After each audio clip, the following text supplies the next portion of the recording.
Good morning, everybody. And here is for the first session for the comeback of Salma Musa Talks.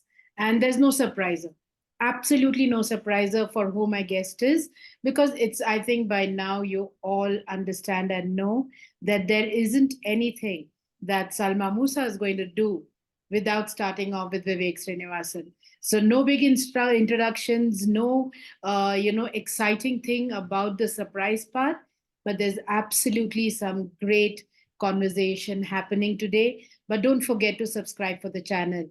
I know that you guys love me and I know that you love hearing me speak, but there's a lot of very interesting conversations coming up. So do subscribe for the channel and welcome to Salma Musa Talks, the first session with Vivek Srinivasan. And the topic today is Dream Big. And yes, we're going to take a very different take at it. We've heard this like a zillion number of times, right? Everyone, like right from the speakers in great shows and events to our investors, to our friends, partners, even our family members, right? Everyone says dream big, and especially when you're starting out. Here, the very big question in today's chat is, do you dream big when you start out? Or when you dream big when you're actually confident that you can go to become big. So today, in conversation with Vivek Srinivasan, we are going to talk about something which I personally have seen him start because he loved doing it. So I'm going to bring upon Vivek to introduce learning by proxy, because I think he'll be the best one to talk about it rather than me, because it's his baby all the way through. Over to you, Vivek. Welcome to Salma Musa Talks. First of all, thanks for having me on this podcast. Thanks for doing the first one with me. So thank you so much for that. And yeah, I mean, learning by proxy was something I started. In fact, in 1 week's time, learning by proxy will turn 4 years old, right? Wow. Yay. Exact So, timing. it was something that I started um, when the lockdown started in 2020, and I mean, at that time, obviously, all of us had a lot of free time. I had a lot of free time. I thought I'll do something with it. And that's how learning by proxy started. And even that has undergone a lot of changes over the years, right?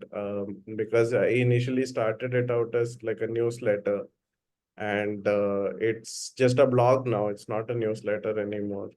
So there's been a lot of evolution, a lot of change that has occurred. But the thread that binds it is the fact that there's a lot that I read, there's a lot that I learn, and I want to use learning by proxy as a means of sharing it with the world. And that fundamental aspect has remained the same through and through. It's just the way in which I put that across to everybody keeps evolving, keeps changing as I discover new ways of doing it, or sharing that. But that's what learning by proxy is all about.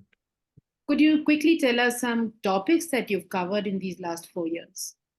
I mean, I always tend to say that at learning by proxy, I look at the intersection of technology, politics, economics, and business, and that's broadly the theme that I look at. I look at how these things are playing with each other, how technology is affecting economic policy, or how the politics is affecting business. So each one of these things tug at the other and make a difference to how things play out in the world. The whole situation with COVID, for example, you had the lockdowns, which was precipitated, but that had an impact on business, which then had an impact on the economics. So everything got affected because of one singular thing. And that's how the world works. Everything is interconnected with each other, and you sort of, when you read news and when you keep track of it, you tend to understand how these things are connected. And that's what learning by proxy is all about. It's about those interconnections. It's about those things that make the world the way it is.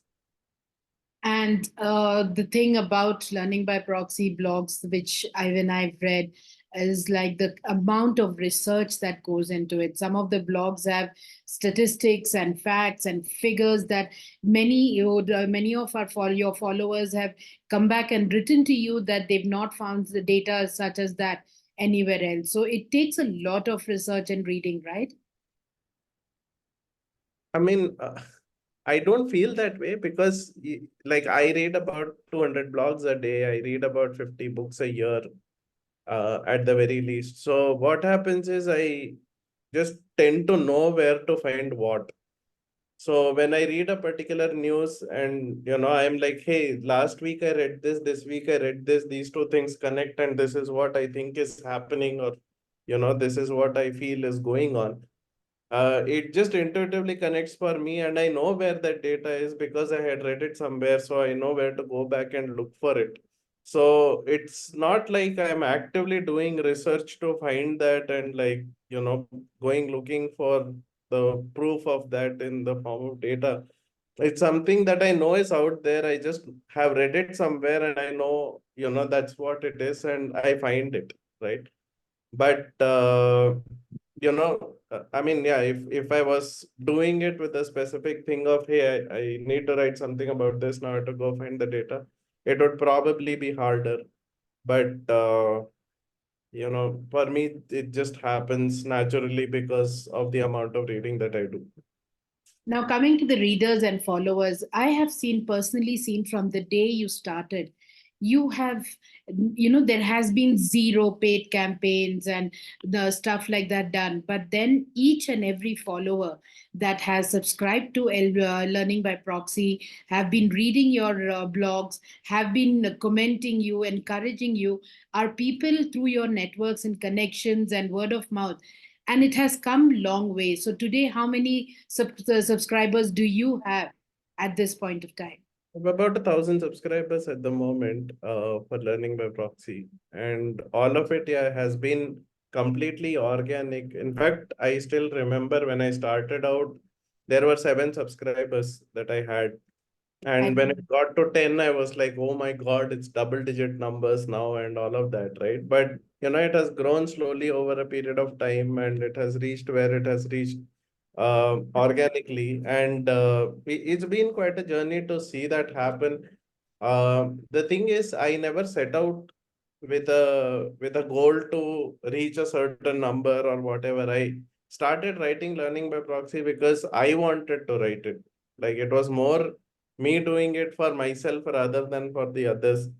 Because if you go out and read a lot of the things that people write about starting a successful blog or a newsletter, they'll first be like, figure out who you want to write for, what is the niche topic that interests them.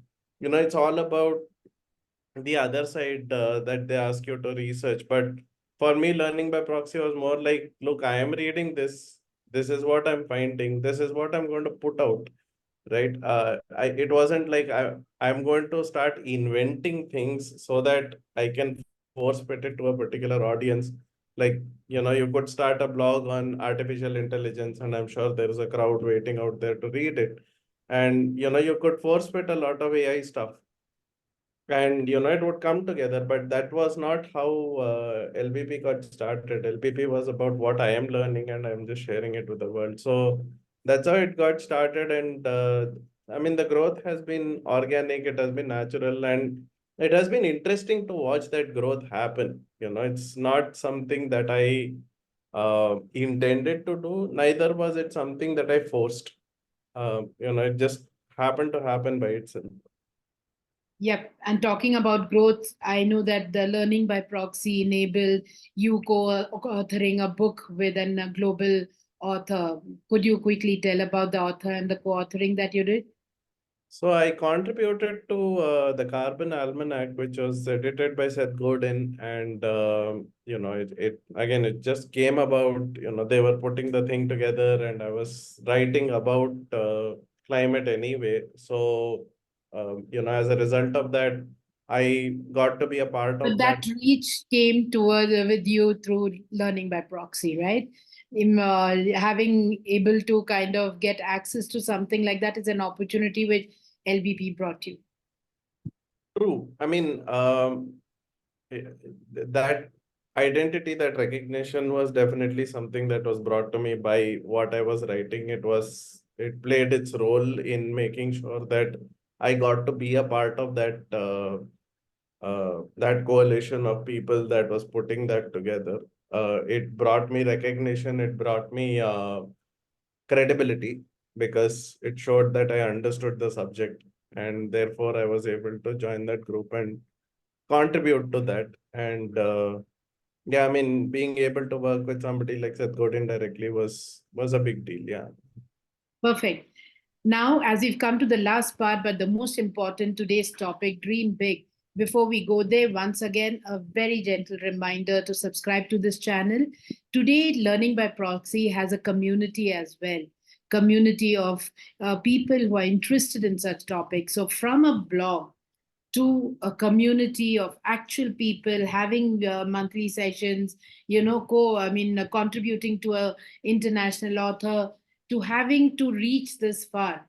My question to Vivek is, when you started writing, like the first one did you write, was there a big dream? We really want to understand, as the audience here, what happens to that thing, that mindset, right, about dream big. There wasn't a big dream, to be very frank. As I said, I mean, I was writing this for myself. I wasn't writing this for anybody else. I wasn't writing this with an explicit goal of getting to a certain number of people, certain number of users, certain number of subscribers. I wasn't doing that.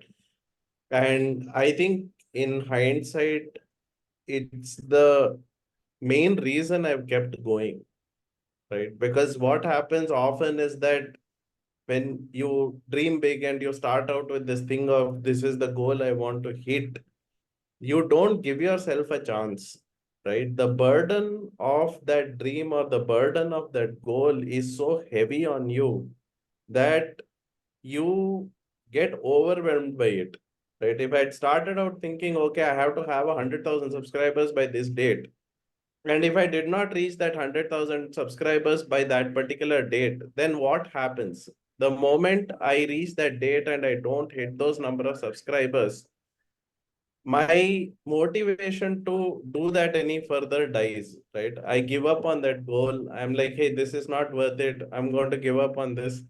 And I let it go. And, not having that big dream, not having big goals, and just starting out small was key and pivotal to me being able to continue to do what I was doing rather than stop dead in my tracks the moment I set out a goal and I did not hit that goal. And I think that played a very, very key and pivotal role in my success or my continued work with learning by proxy. So, yeah, I certainly feel that you should dream small rather than dream big. Because when you dream small, you can achieve those goals. And once you achieve that, you can focus on the next dream, which is slightly bigger and slightly bigger and slightly bigger. And then you can achieve those things consistently and get to the next level that you want to get to, rather than setting out with this massive thing that, seems impossible to achieve. And most importantly, it sort of gives you this excuse for not even getting started. Like, when you set out like a huge goal, you can be like, unless this 17 things line up for me, I can't even start. Right? I've come across so many entrepreneurs where they'll be like, my goal is big, my dream is big. But in order to achieve that goal and in order to achieve that dream, I need these 75 things to be in place. I need a team, I need money, I need this, I need that. I need the PM to come and garland me, then only I can get started. Like, you will never get to those points because, you have way too many prerequisites to get started, right? So, it dissuades you from getting started at all. Whereas set out to change the life of one person, you have no more excuse left not to do that. So well put, and so correct about it, right? And have we not seen this journey? Thousands of entrepreneurs, thousands of experiences that we can share. So, coming to this last part, all I could say is I cannot, uh, you know, I cannot say how strong I insist to every single individual, every single entrepreneur, anyone who's planning to do something of their own, if let it be a business or let it be your own fitness journey or for your health, anything that you want to get started with, start with baby steps. Start with small goals for yourself, ensuring that you reach there. Just because you have a small goal doesn't mean you're not going to go make it big there. But you do not have to get started believing that you're going to make it big there, preparing for yourself to do the big things and not taking the first step. So, dream big, absolutely a very, very, what do you say, confusing thing at this point of time. Trust me, I think I, of all person, was someone who was a big, big, big time dream big person. And yeah, and if any of you have heard me before, you would say I would jump off the cliff and without a parachute, and those high jargons of the have faith and do what it is, like leap of faith, right? But then life, time, and my journey has taught me this. And I think Vivek, as his example on learning by proxy as well, kind of reinforces that the fact that you have to dream small, you have to start working on it, executing it. And then when you look back, you'll see a big fat dream done for yourself. All that it takes is for you to take the small baby dreams and keep going with it. With that, thank you so very much. This video would go live on the coming Saturday. Every Saturdays. Subscribe to the channel. I'm just trying out my own way, what I love doing. Some of the old videos, you'd see me all with the production and the makeups and the teams and things, but this is right here sitting in my house with Vivek. We are doing this purely because we want you to listen to us, see us, watch us, and hear us in everything that we shared with you. And that's all it takes. The channel is only for you to learn from my lessons and journey and nothing more. No glamour, no big thing here. Small baby dreams is what I'm going to do that. And with that, thank you so very much. Thank you, Vivek, for joining in. And as I said, Vivek, I hope you've subscribed to the channel. And to everybody else, do subscribe to my channel. Thank you so very much. Thank you so much for having me. Thank you.